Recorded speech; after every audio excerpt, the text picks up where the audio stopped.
So I was kinda bored one day, and I decided to venture deep into the cesspit that is Roblox, and it was then when I thought to myself, what happened to all the shitty FPS knockoffs?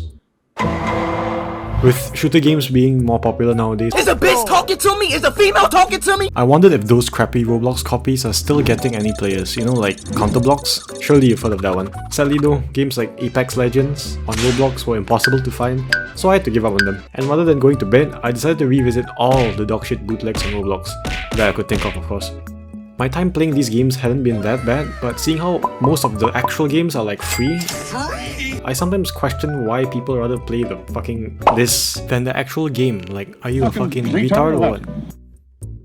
So I tried Counterblocks first, which is basically a CS ripoff, and honestly this game still holds up to being a good copy. Like, it has the same weapons from CS like the Scout and the M4, and a few unique ones like the PX4 and a freaking Tommy gun. This game also has spray patterns that makes it all the more similar to the actual game, and I didn't know about this, but apparently they had an esports thing going on, which is fucking crazy. The animations for the guns and equipments like the smoke are all pretty smooth, hitboxes feel pretty accurate, the map that I played is a 1-to-1 copy, and in terms of matchmaking I got my game instantly. Needless to say, there are skins too, which is a dub because we love spending money on Roblox. So I'm giving this game 9 out of 10 bazingas. Moving on, I found Team Fortress 2 on Roblox called Typical Colors 2, and lucky enough it was made by the same people that made Counterblocks. So I already knew that it was going to be decent at least, and boy was I right. Loading into the game, I was met with the usual option to pick one out of the 9 classes that the game offers. The names and equipments of these classes are different than TF2's, but they still play the same, like Medic having a healing beam, Sniper having a sniper, and Soldier having his bazooka. The few games that I played was only push to payload, so I don't know if they have more game modes, but so far, it's not that bad. And the maps are pretty similar to the actual games, and surprising literally no one,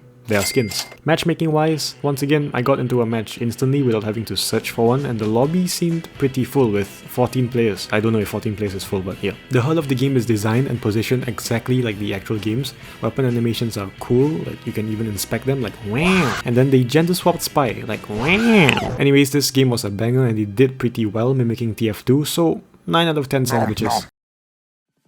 Ah yes, Valorant on Roblox. It's called Rush Point by the way, and spoiler alert, this game is more of an independent game inspired by Valorant because the agents, the maps and the guns are all original. After loading in, I tried queuing for an unranked game, but yeah, this game is kinda dead, so I started a family in the meantime. And then I was met with 7 unique agents with the same rules in Valorant, that being your duelist, sentinel, initiator and controller that they do not have. Of course in this game it's named differently, but at the end of the day, same but different. The arsenal in this game has the same exact weapon type in Valorant, but with one exception. Instead of buying your abilities, it is given to you for free, and instead you have to buy normal grenades just like in CS. Kinda cool how they also give the detailed stats of the guns. Thumbs up. The game apparently has 4 maps in total that I saw, and considering the fact that it's all original, that's pretty good. There isn't much going on with the movement and gunplay. The only downside of the game that I'd point out is the lack of players, but that isn't really something that devs can control directly, and I wouldn't blame them because there's literally a free and better version of this fuck. So overall, I'll give this game 10 oohs out of 10 fanboys just because of originality.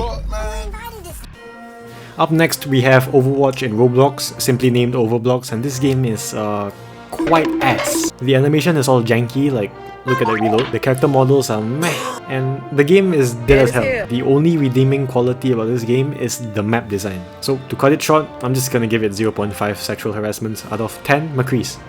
If you know, you know. Finally, it's Roblox's very own Rainbow Six Siege, or Operation Siege. And just by the looks of the home menu, it doesn't look that bad. Very few operators though. And when I was in-game, I could immediately tell that the operators had more or less the same abilities as the actual games. However, the devs of this game put their own twist to the gadgets, which is unique and kinda goofy. Shit like Thermite having freezing charges instead of one that cuts through fucking steel. The gun attachments are all copy and pasted and they look exactly the same. This map of house has the exact same layout. The utilities like the breaching charge has its own little animation, but barricading doors don't, so that's an L. But in replacement of that, there's a very Call of Duty-esque vibe to the reload animation where you can do it while ADS'd, which is pretty cool. This game generally isn't that bad. The movement is, well, very Roblox-like, and you can't even repel. Like, come on man, that is the very few things that R6 specializes in. All in all, I'd give Operation Siege 6.5 Jinxies out of 10 fucking laser sights. I am never doing that again.